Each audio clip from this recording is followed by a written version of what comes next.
دوستان، من نیک آریا هستم. درود بر شما. امروز 12 مارچ 2019 است. تقریبا یک هفته مونده به سال نو 1398 شمسی در ایران. یادمه که ما دقیقاً همین روز، یعنی 12 مارچ 2013 وارد آمریکا شدیم. سرزمین عجیبیه و الان در این لحظه که من دارم با شما صحبت میکنم دقیقاً ما در فرودگاه نیویورک بودیم و بعد یه پروازی داشتیم تا دی سی، واشنگتن دی سی، و اینجا به هر حال این دایی خانممون یه مدتی میزبان ما بودند، اومدند و ما شب بود البته رسیدیم دیگه اینجا. و الان دقیقا 6 ساله که این روز میگذره و من هفته آینده 4 ساعت قبل از سال تحویل میام ایران بعد از 7 سال، چون ما 2 سال هم ترکیه بودیم، ببخشید 8 سال. و خیلی برام هیجان انگیزه این سفر و من الان دارم این برگاه اینجا رو جمع جور میکنم، چون 2 ماهی که من ایران هستم این چمن‌ها همه میخواد سر از خاک بگنه بیرون و اگر این برگاه و این شاخه ها رو درخت ها اینجا باشه نفس نمیکشه و این چمن‌ها کچل میشه. و من الان یک سری با دست این چوبوها رو جمع میکنم، یک سری هم با تراکتور برگاه رو جمع میکنم که این یکی از کارهای منه که قبل از اومدنم باید انجام بدم. امروز هوا خوب بود، گفتم این کار رو انجام بدم.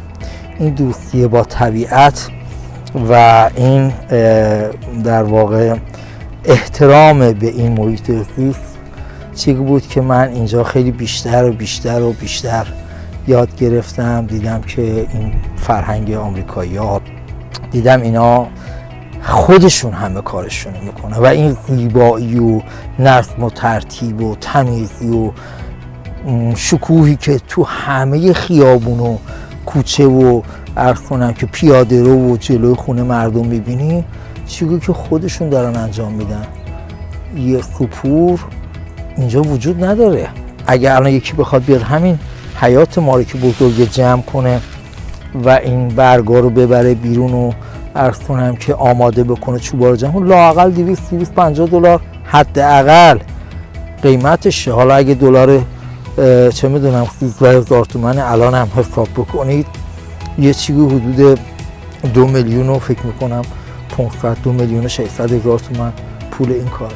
خب من خودم دارم انجام میدم و من فردای روز چهارشنبه سوری به وقت ایران میرسم. البته دیگه نمیبینم چهارشنبه سوری رو، چون سه شنبه شب معمولا چهارشنبه سوری رو میگیرم. من چهارشنبه شب میرسم که 4 ساعت بعدش هم عیده. و یه خاطره ای رو میخواستم برای شما تعریف بکنم که البته دردناکه دیگه، ولی خب متاسفانه هست و شاید این ویدیوها باعث بشه که به هر حال عزیزانی که میشنون مثلا یه مقداری بیشتر به این مسئله محیط زیست توجه بکنن.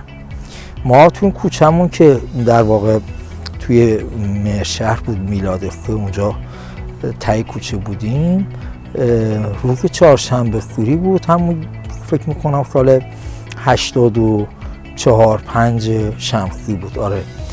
و این خونه بغلی ما که ما خونه‌مون ویلایی بود، بغلی هم همینطور، اونجا 3-4 تا نوجوان و اینا داشتن و این بچه ها خب خیلی شیطون و همچین به هر حال پر انرژی بودن.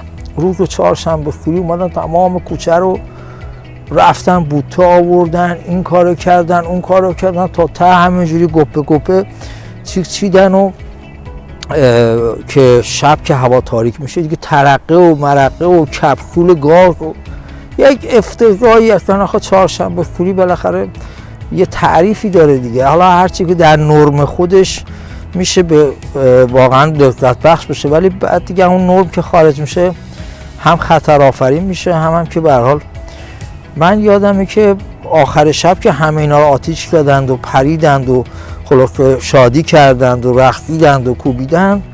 دیگه این هیزوما که تموم شد، یکی این نوجوانایی که اونجا بود درخت جلوی خونه خودشونو درست دم در ورودی خونه حیات خودشون و درخت زنده که به هر حال برگ میداد و سبز بود، البته اون موقع که آخر سال هنوز زمستون بود دیگه، ولی خب درخت خشک نبود که.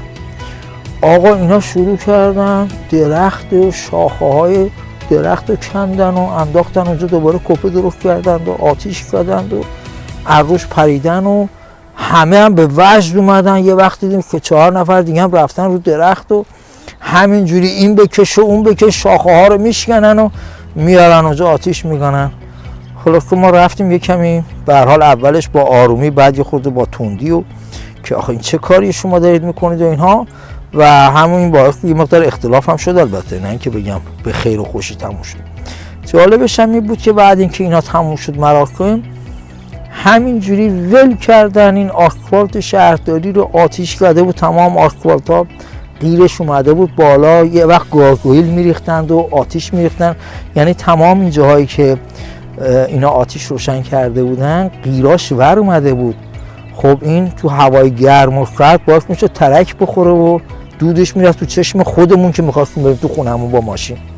حالا اینش به کنار، این آقای سپوری که خیلی هم آدم زحمتکش و واقعا شریف و چی بگم آخه نجابت و اخلاق این آدم، صبح کله سحر میامد این کوچه رو شروع میکرد جارو میکرد، با دست جارو میکرد و با فرغونی خاکا رو زن.